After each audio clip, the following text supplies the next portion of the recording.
If you're confused what's going on in Palestine, just know, like with most problems in the world, it goes back to the British. Because leave it to the British to give away land that was quite literally not theirs to be giving away. And of course, you're going to see people on the internet say, well, there's bad on both sides. Or they'll try to bring up the Hamas to justify the fact that they killed over 31,000 Palestinians in just 1 year. A war implies that there's equal militaristic power on both sides, which is simply not true. Israel is an occupying colonial force backed by the US military. The Gaza Strip is an open-air prison. Of course, you're going to see Western media say there's bad on both sides, while completely ignoring the fact that this is an ethnic cleansing. You cannot be a centrist on this issue. You simply cannot. Like, if you claim to stand for black liberation, there is no way that you cannot stand with the Palestinians trying to liberate themselves from a colonial force. Don't be this person, guys. A lawyer you can trust says all blacks talking about free Palestine like they actually F with blacks. It's almost hilarious. Yeah. This video is about the interconnectedness of black and Palestinian struggles that's well dated and historical, you know. We know the solidarity between Palestinians and black folks can be traced all the way back to Malcolm X, Martin Luther King, and the Black Panthers, all the way through George Floyd and the BLM movement. And also, contrary to popular belief, black support for Palestine has long existed. Key historical figures such as Malcolm X, James Baldwin, Amari Baraka, and various black organizations, including SNCC, which stood for the Student Nonviolent Coordinating Committee, and the Black Panther Party for Self-Defense, supported Palestine. Their position and work on Palestine was fundamental. As a matter of fact, speaking of Black Panther Party, Huey P. Newton got a book that he wrote that changed my life when I was 19. You see what I'm saying? He said that we must think globally and act locally. You feel me? And when it comes to this old Palestinian struggle, we can recognize that quote right there is one that illustrates the solidarity so beautifully. Here's a picture of Huey P. Newton standing outside of a Palestinian refugee camp in Lebanon in 1980. Here's an article from 2015 from Dr. Mark Lamont Hill about reimagining transnational solidarity through difference from Ferguson all the way to Palestine.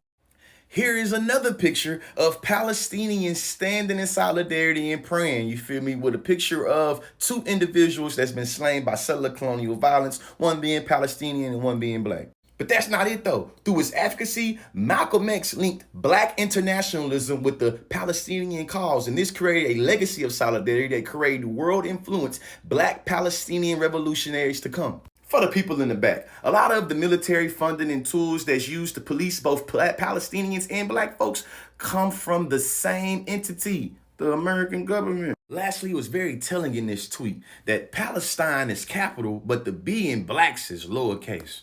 I don't like that right there at all. I'll keep my thing brief. Immigrants are jarring. Israel has officially murdered over 1,200 Palestinians and injured 5,000 more. Are you going to condemn Hamas? This includes 7 Palestinian journalists, 4 medics, and 326 children. Are you going to condemn Hamas? Israel has officially cut off water, electricity, and fuel to Gaza. Are you going to condemn Hamas? My friend's family is now out of water. Are you going to condemn Hamas? Benjamin Netanyahu said to Palestinians in Gaza, flee while you can. They then went to the Rafah crossing, which borders Gaza and Egypt. Israel then bombed that crossing. Are you going to condemn Hamas? There is footage of Israelis peeing on dead Palestinian bodies. Are you going to condemn Hamas? Israel let the Red Crescent medical team enter areas to help the wounded. And as they got there, they were immediately targeted by Israeli airstrikes and murdered. Are you going to condemn Hamas? Palestinians in the West Bank are in a complete lockdown, and they are not permitted to go through any checkpoints. Are you going to condemn Hamas? Israel is now distributing weapons to settlers in the north.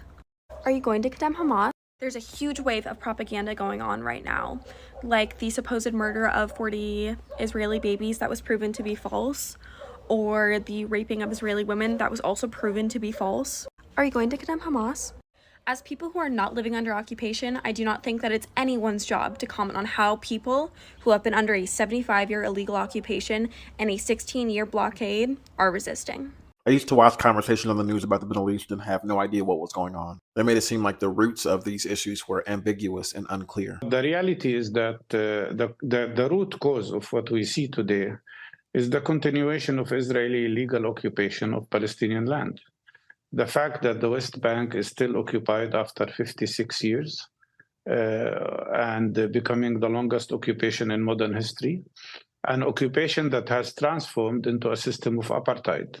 I watched the press conference between Secretary of State Blinken and Prime Minister Netanyahu. Tony, my friend, there will be many difficult days ahead, but I have no doubt that the forces of civilization will win. And because I've learned enough to read behind what is being said, because I've learned about the history of colonialism and how it works and functions and what decolonization looks like, and because I've read colonial documents, I better understand now. They're manufacturing your consent for mass annihilation of the Palestinian people in your face. And they're doing so in a way that makes you feel patriotic. It is done in a way that seems reasonable, because the same thing that happened during 9/11, when folks still were in opposition to the war in Iraq, when folks were in opposition to military occupation by the US and intervention in the Middle East, they were considered anti-patriotic and, most importantly, anti-humanitarian. And folks are using very similar language now, where if you do not show support for the settler-occupying state that is Israel, if you do not show support for colonialism and imperialism, then you are on the side of anti-humanity. You're on the side of barbarism. You're on the side of terror. That is on purpose. It is by design, and it's something you need to be actively combating at every turn.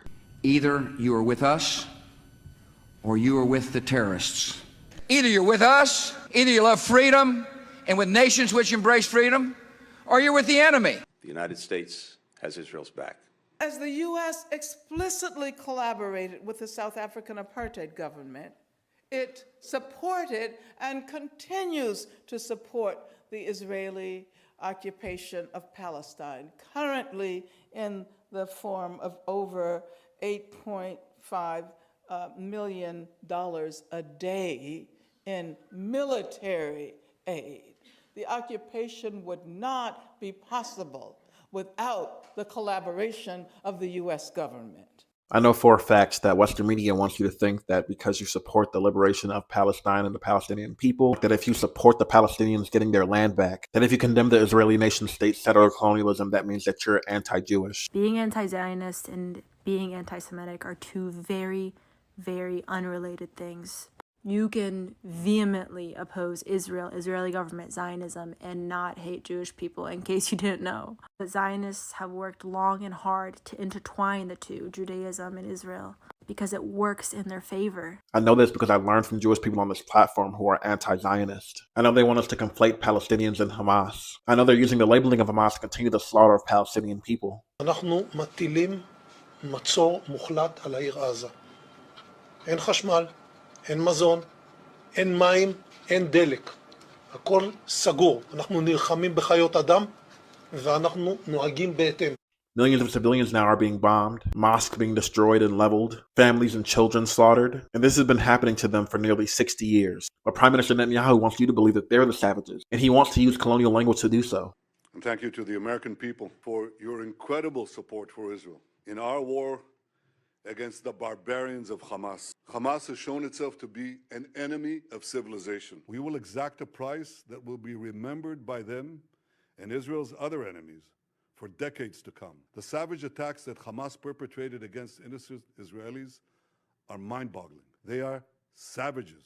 When you label a people savage, barbaric, less than human, you mentally condition people to accept their slaughter without question. Who cries for the Palestinian women and children that have been slaughtered since 1948? Who cries when Palestinian villages get bombed and raided? Who mourns over their families and their children? Who cries for them? Who cries for the land of the Palestinians, the villages destroyed, to not only drive them out, but to prevent them from coming home ever again?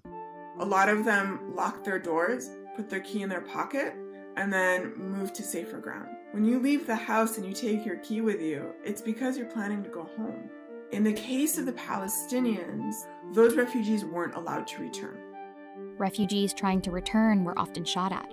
Zionist paramilitary operations also tried to prevent them from returning again by destroying the villages. And now we have U.S. political leaders calling for their extermination. And I'll say this to Prime Minister Netanyahu, finish them.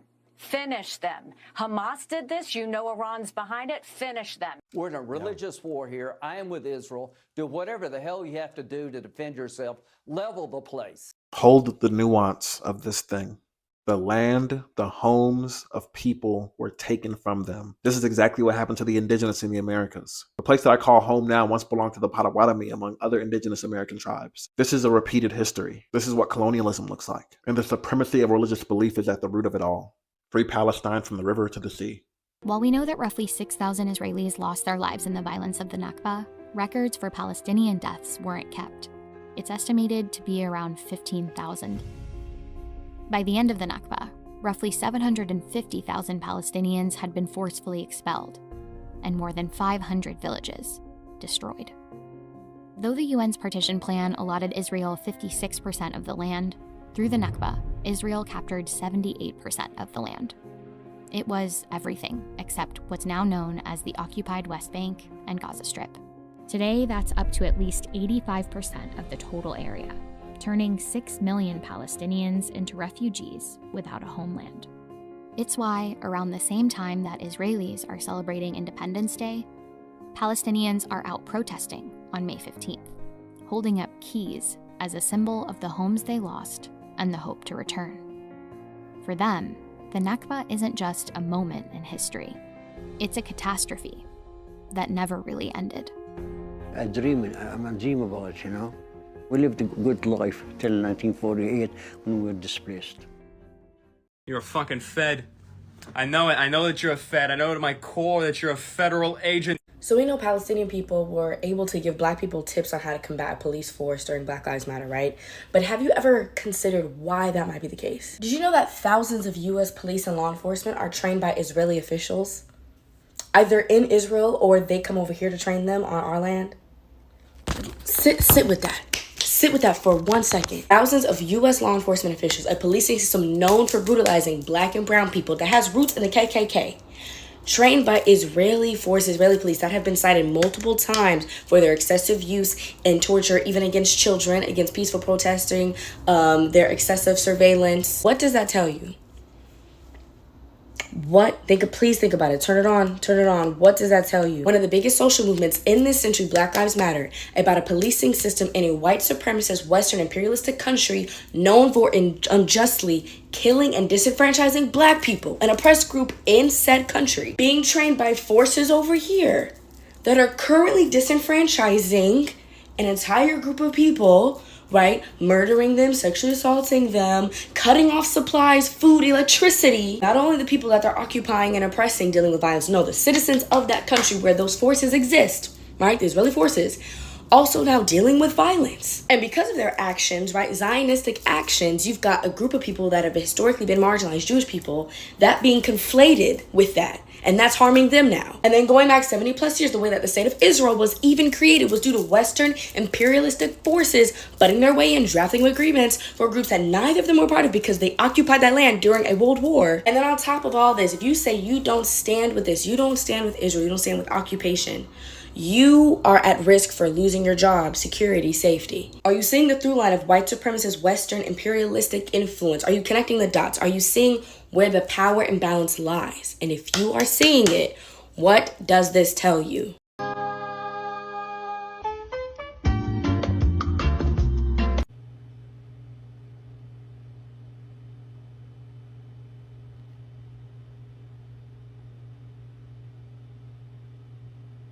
It's crazy to see certain celebrities that you would expect to be on the right side of history posting on Twitter talking about some, oh, we stand with Israel. Okay, gang. And some of them really be kind of disheartening because like, damn, gang, I wasn't expecting that from you.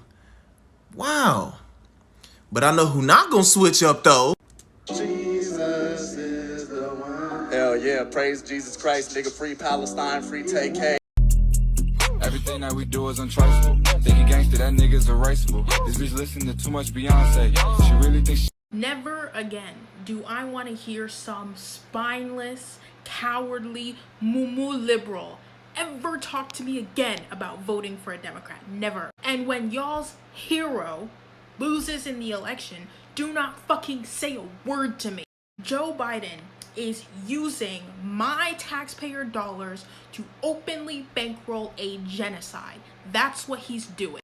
Your tax dollars are right now responsible for the murder of children and the bombing of ambulances, hospitals, schools, workplaces, residential buildings. He is publicly restating claims that have not been proven yet and then privately walking them back because they don't fit in with his genocidal ambitions. You will never convince me to vote blue ever again. Blood is on your hands. I have a question for people in the United States. Yes, it pertains to Israel and Palestine, but this is also like a general question.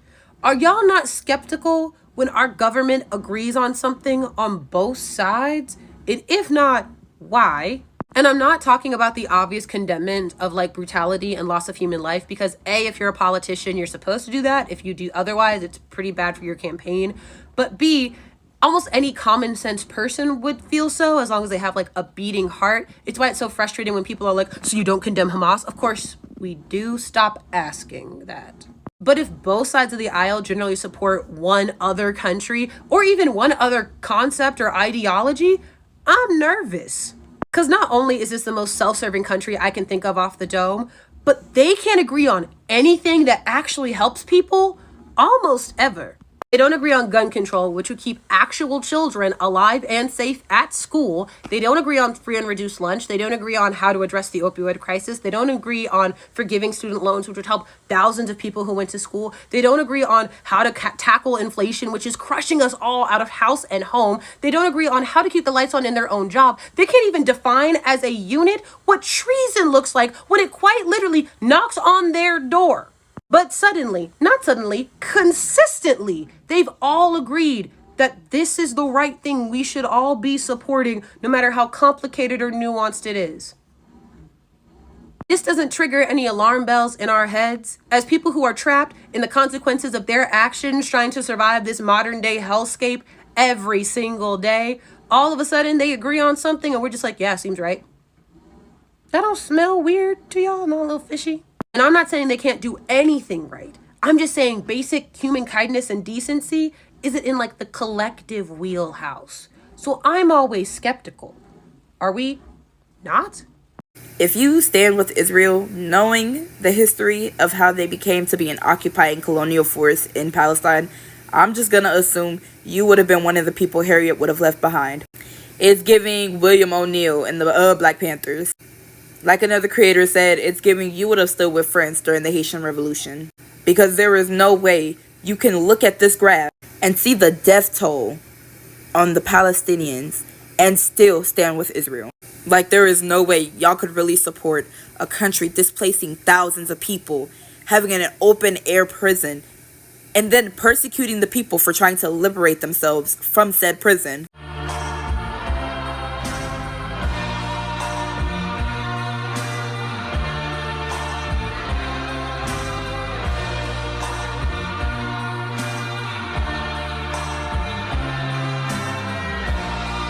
Just to be clear, these are the statistics of the amount of Palestinian casualties. This is an ethnic cleansing. The source is the United Nations. If you want to understand why I, as a Black person, have complete solidarity and stand with Palestinians, it's because I recognize that what is happening right now is comparable to the Haitian Revolution, the Battle of Algiers. Liberation is not pretty. But if you are comparing a resistance group of an oppressed people that is experiencing an ethnic cleansing and apartheid and lives in a militarized police state to the violence inflicted upon them by said police state, Israel is backed by the US military and is heavily armed with advanced weaponry. Stand with Palestine or be on the wrong side of history. I know when it comes to media, especially social media, it's very easy to fall into misinformation. And I'm sure you all by now have seen a lot of tweets and posts and things online about what's going on between Israel and Palestine. And I'm sure many of y'all have seen comments about the genocide against the Palestinian people. And for some reason, a lot of you all are still on the I don't know which side to be on. So let me explain to you why exactly what's going on is a genocide. But in order for this to work, you have to be honest with yourself about what you've seen so far in the news and in the media. So for example, which group have you seen that has been stereotyped to be violent, to be terrorists, right? And to be dehumanized, to be called savages and be called animals, and who have been on the receiving end of jokes about not having water, not having electricity, and not having other access to necessities. We've seen public figures and media news outlets say that these particular people have babies, and then later on went on to say that they actually didn't see the bodies of said babies, and that they've only heard somebody else say they saw the bodies, and then they went on to go to the world that there's bodies of babies, even though there's no evidence of the bodies of said babies. Moving on, which group has had the power to cut off the water, electricity, food, and access to aid to an entire other group of people? And then told that people, you have a certain amount of time to evacuate or we will destroy your homes. And then gave those people the specific route to take and then bomb said route. Who has had the power to make all those decisions? And then has said that if you don't escape somehow, your entire home and your entire area will be leveled, will be destroyed. All of this is a genocide against the Palestinian people.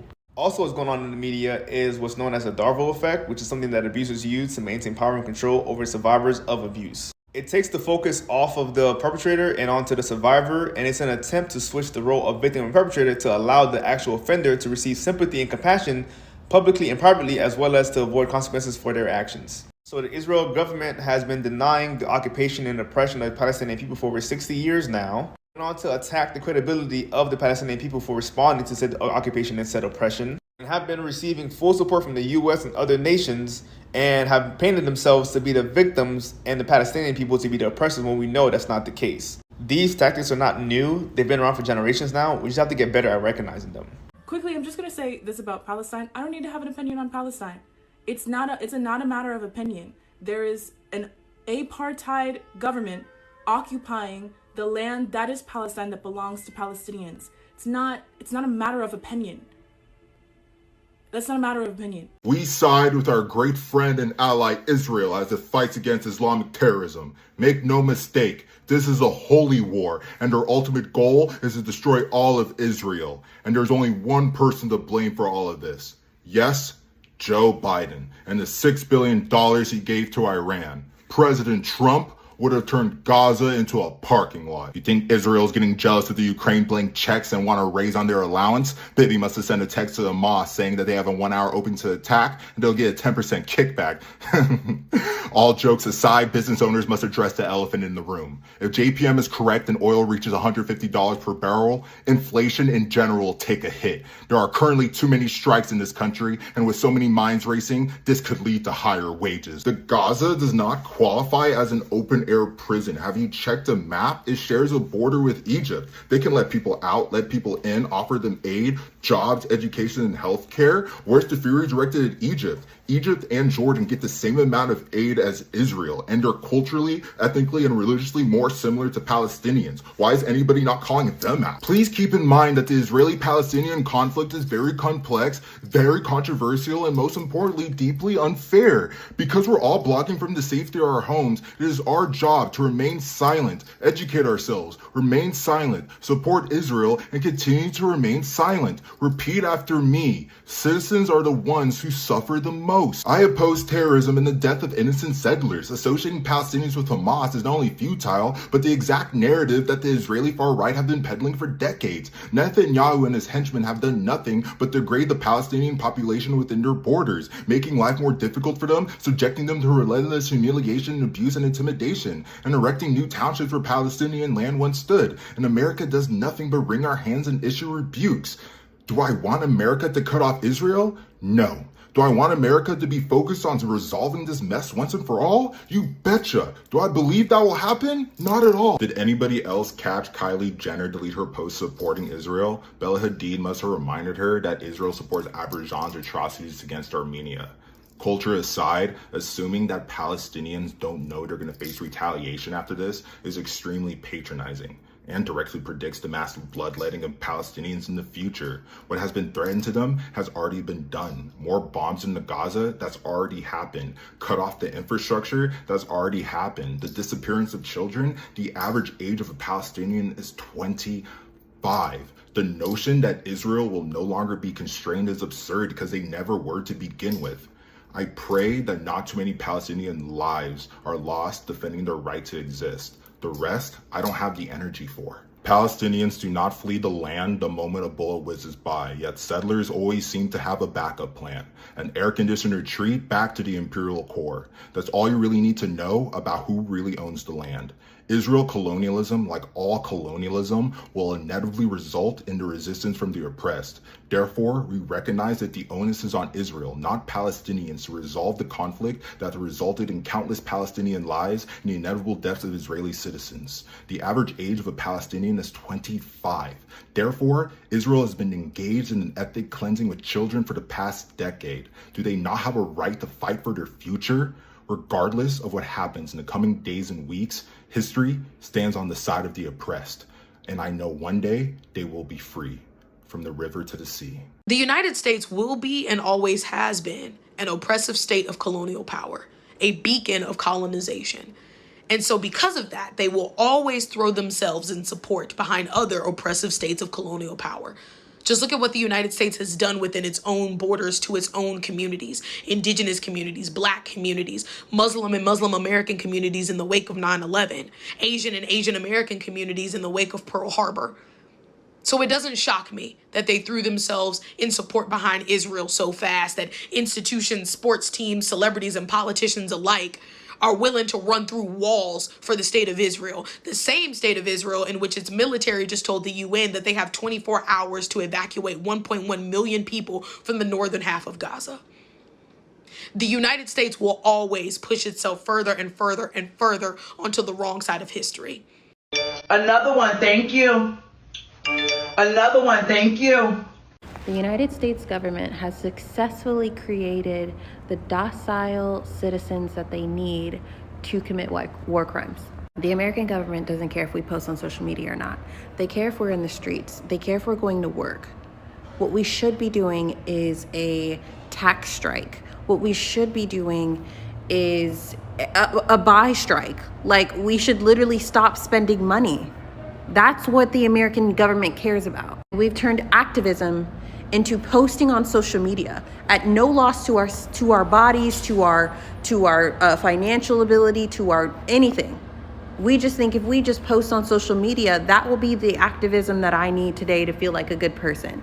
Until we get active, the American government will continue to fund war crimes. And as Americans, we are to blame. Don't stay off of social media this weekend. Don't stop engaging. Don't look away. As we sit on the precipice of one of the largest humanitarian crises in our younger generation, don't stop looking. The Israeli government gave the million people in northern Gaza 24 hours, now less, to flee the land before they essentially flatten it. And in response, there's a huge spike in content from creators, namely white, telling us to disengage this weekend and to stay off of social media. Don't. They're saying do it in order to protect your peace and protect your mental health. And yes, obviously your mental health is important right now, but oftentimes that is a cop-out that y'all use whenever things get uncomfortable. And fun fact, this is uncomfortable. Being able to disengage, being able to walk away is a privilege, and it is a privilege that, quite frankly, y'all are going to misuse this weekend as a justification for staying ill-informed and out of the know when we are facing one of the largest humanitarian crises of our young generation. And I'm not telling you have to cut your notifications on. I'm not saying you have to stay glued to your phone. I'm not saying you have to watch the awful, gory videos that very likely could cross your path. I'm not saying that. But complete disengagement, complete walking away is exactly how atrocities have happened to people again and again and again over history. Y'all always ask, how did that happen? I would never let that happen. I would stand with the people in need. I would stand with those who are oppressed. And this entire week has shown that y'all will not do that. And you turning an eye away from this, y'all looking away, y'all disengaging is the final nail in that coffin. That is exactly how this has happened in the past. And it is exactly how it will be perpetuated in the future. You can protect your mental health and your peace in other ways by not completely disengaging. I will still create the kind of content that I like to create. I still plan on doing my makeup this weekend. I still intend on seeing my friends. Those things are privileges. Those things are luxuries. And I will use my privileges and luxuries to, at bare minimum, stay informed on what's happening and advocate for those who need me, who need us, who are in need of the peace that we so desperately say that we want. 1 million people this weekend are at risk of losing their homes and their communities at best and their lives at worst. Their mental health is honestly the least of their issues, and the fact that it can be one of ours, one of our higher order needs, is a privilege. And I'm not saying don't take care of yourselves, but I am saying to completely disengage is a disservice. It's time that y'all put all that listening and learning and talking and etc. that y'all did in 2020 to the test, and being uncomfortable in this moment and staying informed and staying aware is the first step, the barest step that you can take. And if you're one of those accounts that are saying to disengage completely and to stay offline, as opposed to the myriad of other ways that you can take care of your mental health and still care, shame on you. Shame on you.